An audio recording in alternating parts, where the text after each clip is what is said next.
saucette ou chapitre final, enfin on va voir. Soit on meurt en héros, soit on vit assez longtemps pour se voir endosser la peau du méchant.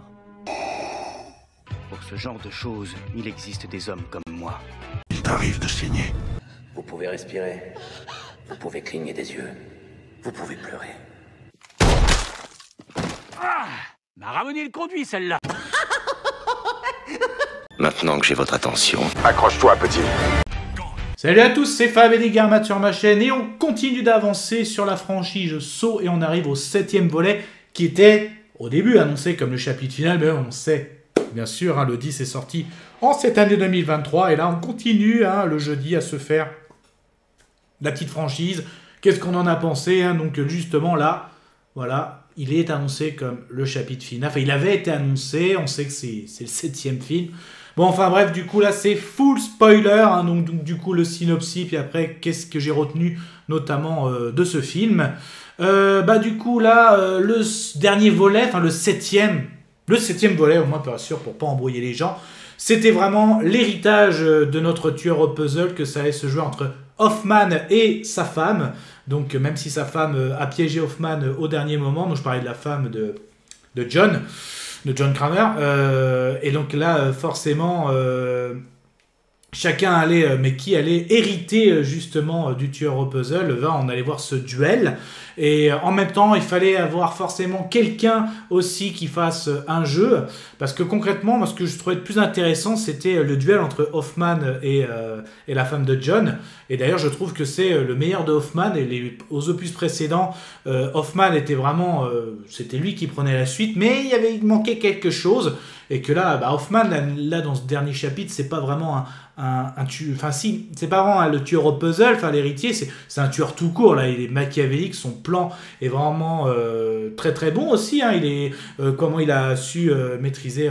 la police, donc ça c'est très bon aussi, la femme de John qui en fait des cauchemars, justement, le jeu en lui-même, justement, quand tu vois en fait, on va dire la personne qui joue le jeu, en fait c'est quelqu'un qui se faisait passer pour une victime du tueur au puzzle alors que c'est complètement faux, et c'est sympa de revoir des victimes justement, ça fait le lien dans la franchise, mais tu te dis encore et encore quelqu'un qui est en lien, donc entre quand il piège un médecin, là il piège aussi une victime, il avait piégé Hoffman, Amanda, là ça commence à faire vraiment beaucoup pour cette volet, mais bon il fallait bien qu'il y ait un jeu dans le film, bien sûr, mais je trouvais le plus intéressant le côté Hoffman versus Madame Kramer. Voilà, mais après vraiment le retournement de situation, c'était que encore et encore il avait vraiment ce John, mais plus que des alliés, il avait peut-être une mini-équipe, oui, parce que sa première victime qui s'était coupé le pied, justement c'est lui, on va dire aussi qui l'avait aidé, notamment c'est lui qui avait cousu des yeux, c'est lui vraiment le côté médical qui avait trouvé le médecin pour faire l'opération dans le 4e volet, et oui c'est lui donc justement qui était présent, et c'est lui qui reprend la suite, donc mais pareil tu te dis ok ça boucle cette franchise, mais ça fait beaucoup, c'est intéressant à voir sur le coup, mais tu te dis quand même notre John entre Amanda, sa femme, Hoffman, et là le docteur du premier volet, que tout ça c'était ses complices, et en attendant de faire tous ces jeux à la fois, ça fait beaucoup, même entre piéger le médecin au début qui voulait pas l'opérer, celui qui se faisait passer pour une victime, là, qui était dans le jeu du 7e volet, toutes les personnes aussi qui voulaient pas profiter de la vie pleinement, ça faisait quand même assez beaucoup, et pour clôturer tout ça, je retiens aussi la scène du début où on va dire tout est en public, donc là aussi pour préparer tout ça, il en fallait des complices, donc